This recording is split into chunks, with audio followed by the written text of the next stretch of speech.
Hey everyone, welcome back to the All Things Private Practice podcast. Joined today by my good friends Chris and Daisy Chavers. They are a husband and wife duo with deep roots in the tattooing world. Chris brings decades of experience to the craft, known for his precision, bold style, and deep commitment to the art of tattooing.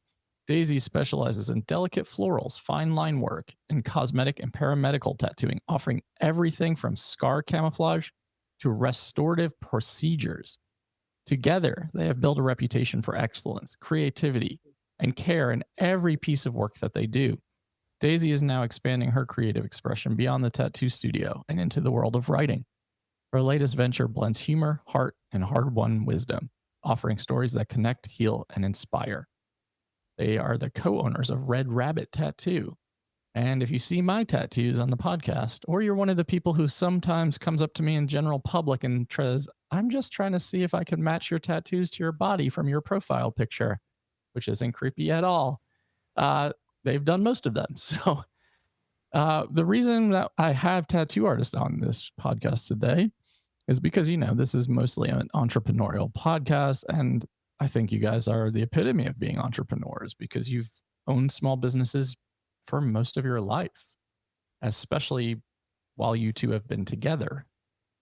And I want to just disclaim that we're going to talk about some hard stuff today because Chris and Daisy lived in Asheville, had a business here, and Hurricane Helene really threw a wrench into those plans and destroyed a lot of what was physically standing. So I think having a conversation about how the hell do we regroup, pivot, and adapt after experiencing a once-in-a-lifetime unexpected chaotic event. So thanks for being on here. I want to start with just kind of filling in the gaps a little bit. Tell the audience, and you guys can figure out who's speaking. I know you're going to speak over each other. It's inevitable. Just a little bit about the here and now and how we got here. So the here and now, you live in Savannah, Georgia. You moved there to open up a second shop in split time between here and Asheville. That was the goal. Then what happens? So that was going along pretty much as planned. We definitely weren't focusing on Savannah as much as we probably should have, but we had Asheville. So we felt like we didn't have anything to worry about. And it's been hard. It's been hard getting established in a new city. And when you've been successful for a long time, I think that you forget how hard it can be. And I think as you get older, it gets harder. So we were literally riding up to Asheville last September, having a conversation about if this was so hard, maybe we weren't supposed to be in Savannah, and maybe we needed to go back to Asheville and just be comfortable again. And 3 days later, our shop got washed away. Yeah. So, people start asking immediately, a week after, days after, what are y'all going to do? What are you going to do? Like, you don't pivot from something that you had never even entertained the thought of. No. You don't pivot from that quickly. You spend a certain amount of time in actual just denial. Then you sit there just almost like refusing to do anything because it wasn't supposed to happen and it wasn't how you planned it. And you've got family and friends that are like, oh, but you guys had no idea that something like this could happen. Well, yeah, that's the problem. Right. But you do also sit feeling like you're somehow at fault for failing also, which is really hard. Majorly hard. Survivor's guilt times a million, right? Like, because go ahead, Chris. Sorry. I just constantly think, not only just about the physical aspect of having the studio, that's whatever.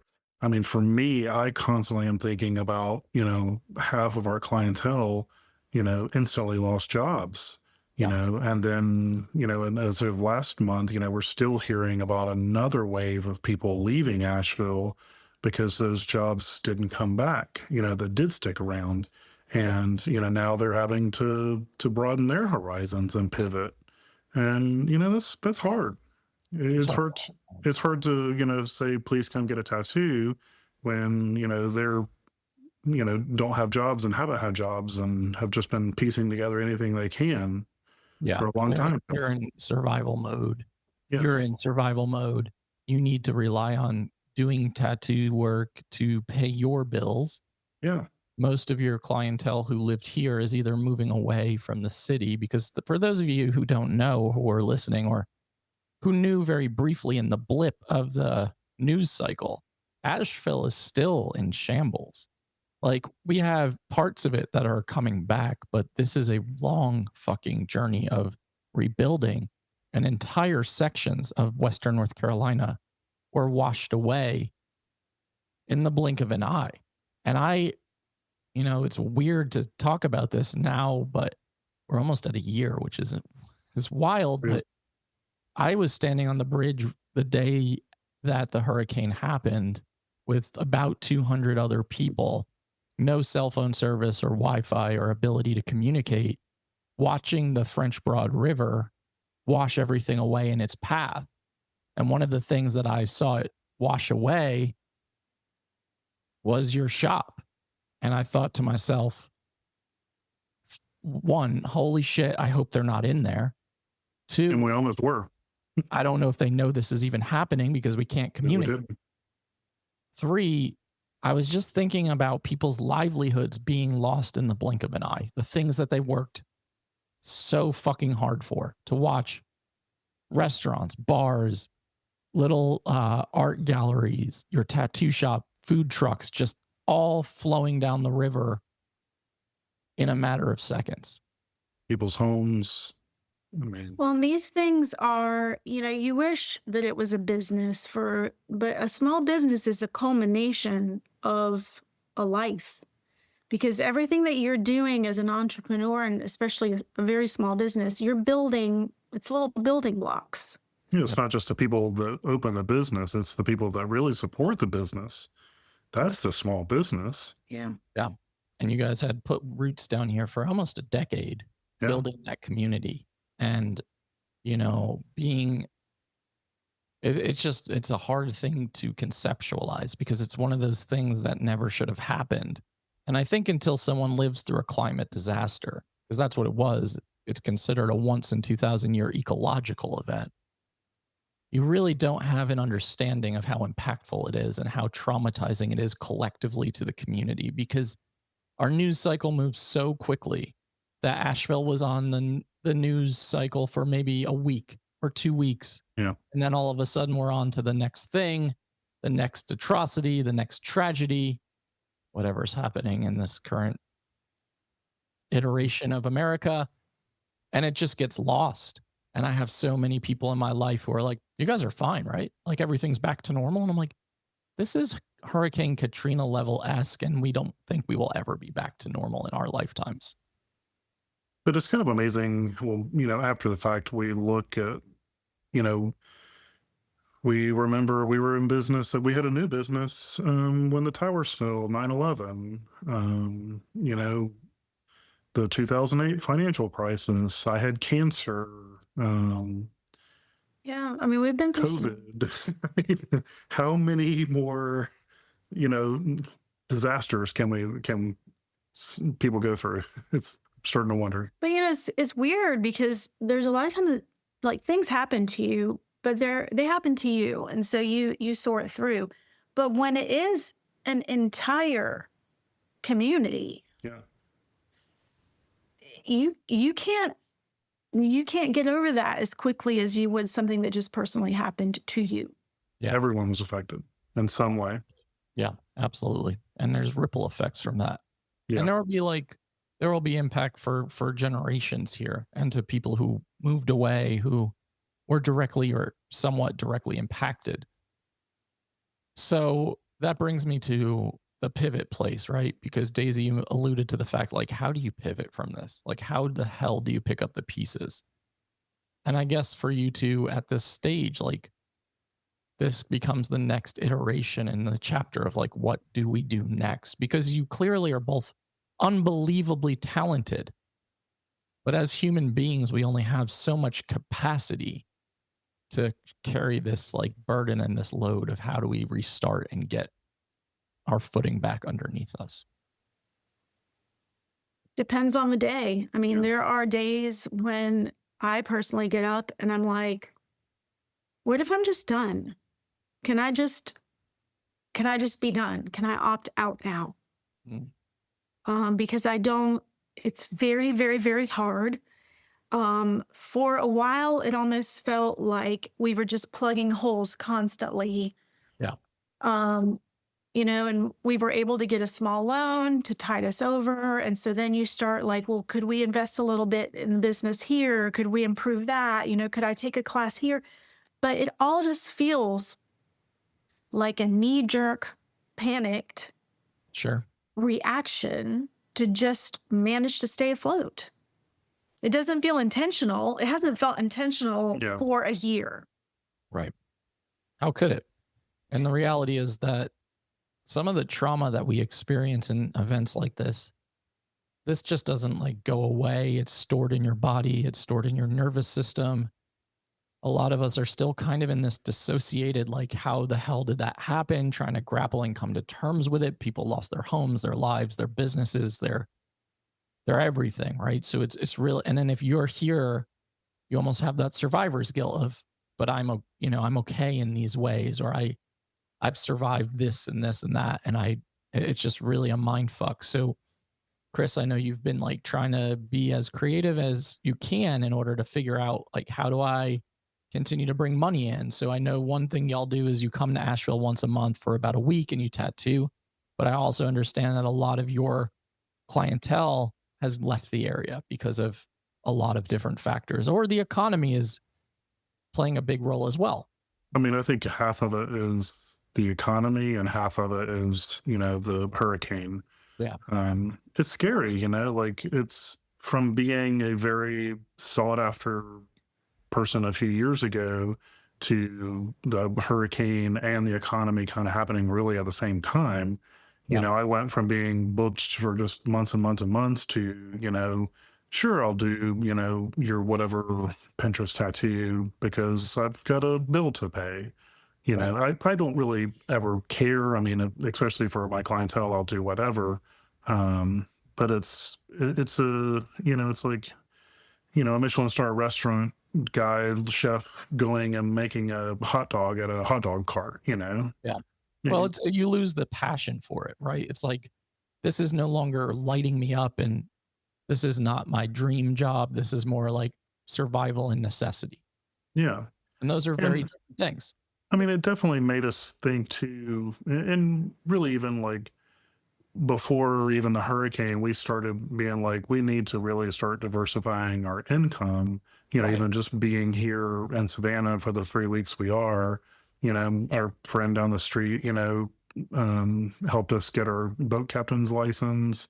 And we started, running some tours and stuff like that. And we are still so thankful for that opportunity, to have diversified income that's not just tattooing. Yeah, I mean, we intended for that to kind of be, we called it our mental health job because we're like, we could just get out a few hours a week Right. into nature. It feels so restorative, good. Then we'll just like whatever we make from that, let's put it in a retirement, account, whatever. Last month that paid our mortgage. Right. Yeah. And I And we're think, so happy for it.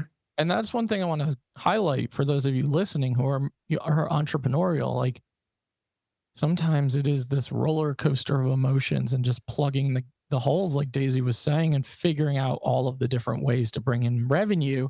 And I think one thing that scares a lot of people is like, for those of us who have gone into small business ownership because we wanted the freedom, the autonomy, the creativity, we didn't want to punch a clock. We do give up certain elements of security for that. Certain Absolutely. elements like retirement, certain elements Yeah. like health insurance for the most part. Like, there are a lot of trade-offs here to create this lifestyle where we have more autonomy and independence. And when something catastrophic happens, it's like, holy fuck, do I go back to something that I'm going to hate, but is going to give me some semblance of peace of mind? Yeah. Well, and for us, like we've been out of the workforce for so long. Yeah. Yeah. that it really does not feel like there is a place for us to go. For sure. I mean, after the hurricane here in Savannah, I literally tried to go and get a job at 5 or 6 different tattoo shops here in Savannah, and no one would give me the time of day or call back. And, whatever the reason, whether they don't have the business or they felt intimidated with someone with such experience, I don't know. No one's ever going to be like, you're not, whatever. Sure. I mean, I joke around a lot that I'm not employable anymore, and I don't think Yeah. that I am, because I think when you own your own business for so long, you get used to doing things your way and being able to really have control over the situation. I mean, I've always said I'm a better boss than I am an employee because I treat everything like it's my business, Right. Absolutely. And when and other employees don't do that. yeah, it's hard to get that collective buy-in a lot of the time, even if you're the best boss in the world. Yeah. So let's talk about some of the creative things that you are doing. Daisy, I know you started writing a lot lately, and that's been an outlet for you creatively, but it sounds like it's also a place of passion. So can you share a little bit about that? It really is. I had always wanted to write, and I had always talked myself out of it. And this year kind of opened up a lot of things. It made me realize that, like, I have some things to say about some things. And when I started putting it down to paper, I was shocked because all of a sudden, like, I'm driving down the street recording idea after idea, page after page after page of things were just like falling out of me. Yeah. And I was like, okay, this feels the most real that anything has felt in a year. Mm. And I think really a lot of that even stemmed from Spain or Italy. For sure. I mean, we went to Italy to one of your retreats in a certain headspace. Yeah. And I came out of that just like really lit up. I felt like I needed to reclaim myself. I felt like I really had to kind of like find me again. And of course, that was 3 weeks before the storm. Right. Yeah. You came back from the Italy summit excited and ready to like take on the world. And then 3 weeks later, Hurricane Helene happens. Totally. And now I think really with Spain, a few months ago, we did come back and luckily there wasn't any natural disaster. So we could take that momentum and energy, and I think. But, it's hard because, like, I've chosen in my life to have multiple careers, and I've never had a moment's insecurity in it. I've always felt like when I'm done with something, I'm done with it. But you get questioned so much in society. Like, hey, well, you were doing this. Why aren't you doing that anymore? Why are you hopping over here? Why? And so I've always felt like my whole life I've had to explain myself when I didn't feel like I needed to give an explanation. Sure. Well, I think society especially questions women in their career choices. And then if you bring in the ADHD component and the career hopping, it's like I'm following my interests, right? Because you used to own a salon, and then I always knew you as a owner of a salon and a hairstylist. Then all of a sudden it was like I'm closing my shop and I'm actually going to start tattooing. And I think that was from really an injury that caused that. Right. But there was, I think that's a cool pivot point of being like, I have so many different ways that I'm creative and how I can be using these skills for the public. And I think that's the part that we lose access to when we experience major trauma is like you start to even question rudimentary decisions because your system is so fucking much in shock. Yeah, I agree with that. And I saw that even when she tore a rotator cuff after doing hair or while doing hair. And, you just see your established clientele go away and, not even like have any contacts because you're not doing their hair anymore. Well, and I didn't know that I had ADHD for a really long time. So I've survived life by hyper focusing. Yep. and I can, I'll really put all my eggs in this basket and make it like my life's work to keep that basket together. And with doing hair, like I built this beautiful salon, I sold it, I moved to Asheville, I built a salon again. Like it was very, very closely tied to my identity. For sure. And then, tattooing, man, you spend the first 5 years of your tattoo career feeling like Humble.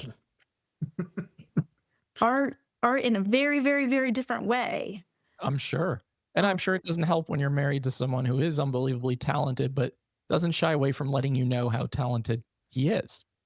Totally. Well, and I have a daughter that is extremely talented. She also Yep. tattoos. That also tattoos. So yeah, it was a place, but it felt like a lesson. It felt like a place that I needed to be. It felt like a place that I needed to struggle through. Mhm. So, I've always looked at every single thing that I do as like I look at people. You meet people for a reason. You do something for a reason.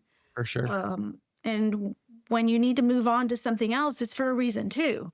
Absolutely. I think that's the ADHD experience, unfortunately. It's what really lights me up until it no longer does. And then once I'm done with it, I need to be completely done with it and completely step away from it.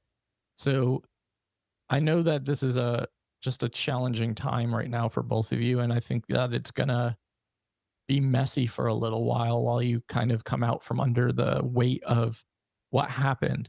So what do you anchor into right now with that being said? And maybe the Well, answer is like, I don't know. Survival, Yeah. honestly, survival. I mean, for the last few months, we've both been, I think, just kind of obsessed in doing books. Yeah. Just trying to like have something, paying the bills and really a passionate thing to do. Well, and it's also looked like I don't have to wait for somebody to call me or book an appointment. I can just sit Right. here and I can make this thing. Yeah. Well, you've self-published now like 3 books in like a month. So Yeah. again, let's go back to ADHD. A very ADHD experience, but you're putting them out into the world. And I think that's very brave and very vulnerable. As someone who is writing a book, that it is the most vulnerable experience I've ever had in my entire life. And so self-publishing is an income stream. Chris, you've created some coloring books of some of your designs that you put on a Etsy shop, correct?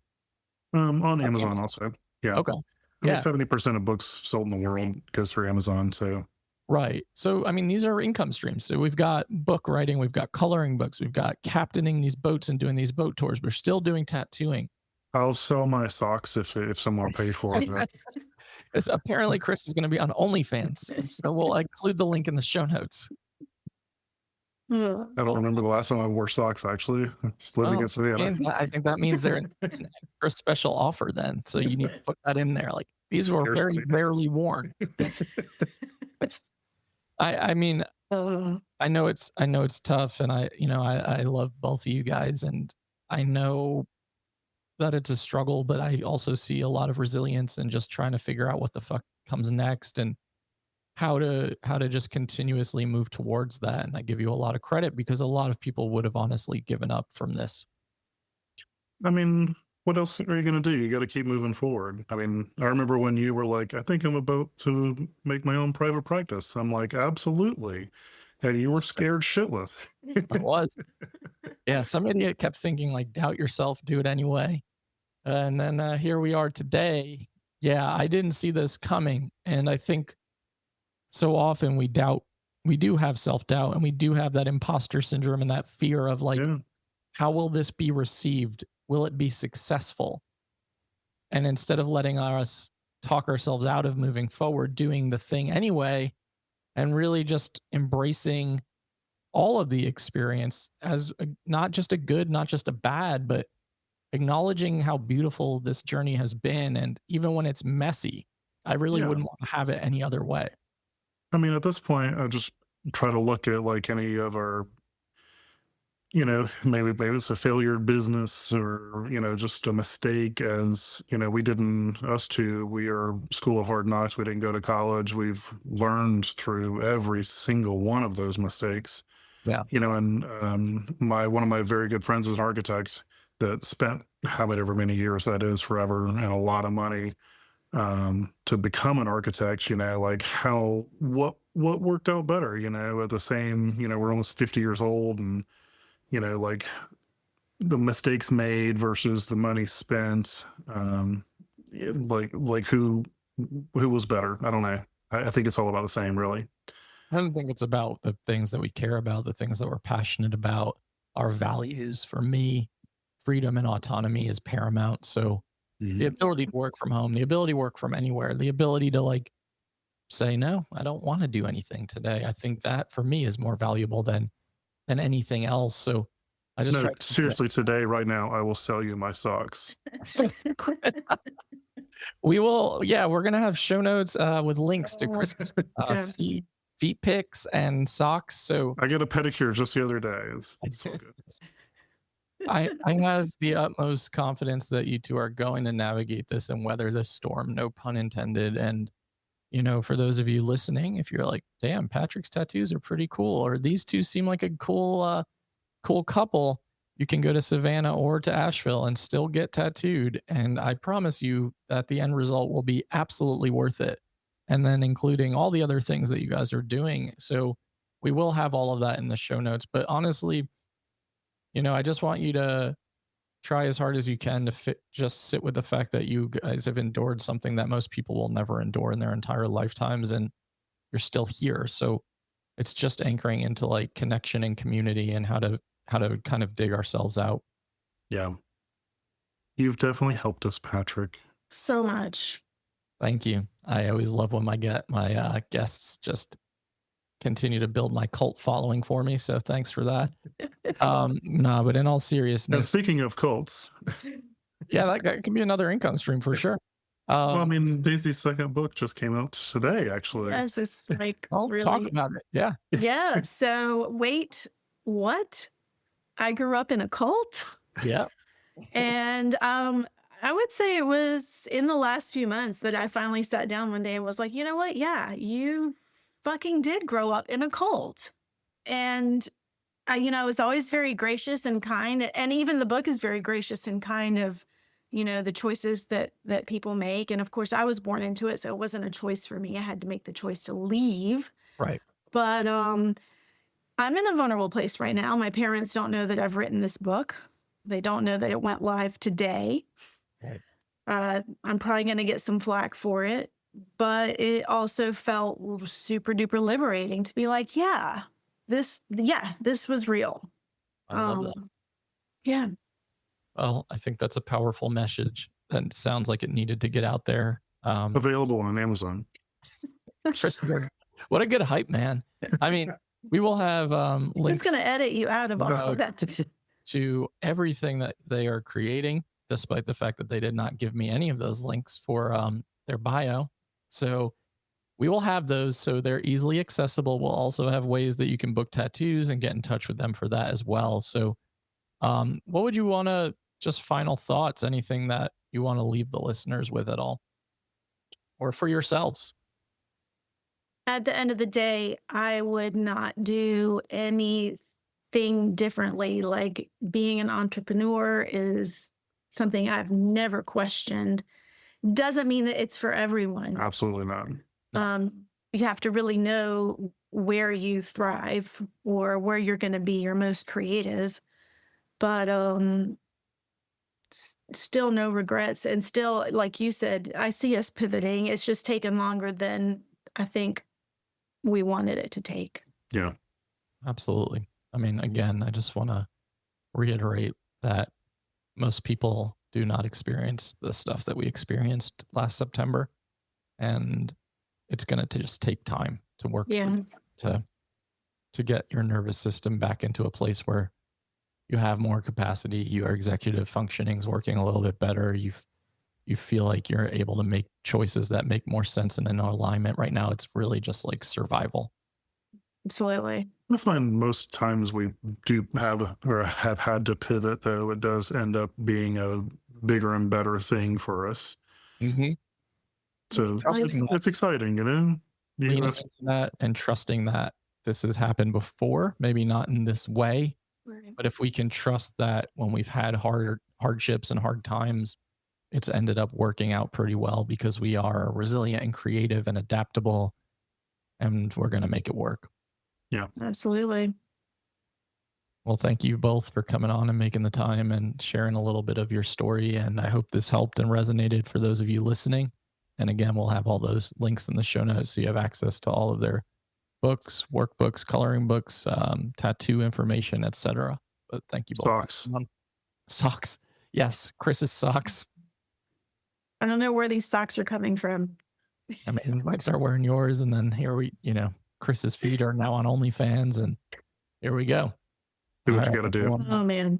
Thanks for listening to the All Things Private Practice Patrick. podcast. New episodes are out on every single Saturday on all major platforms and YouTube. Doubt yourself and do it anyway. We will see you next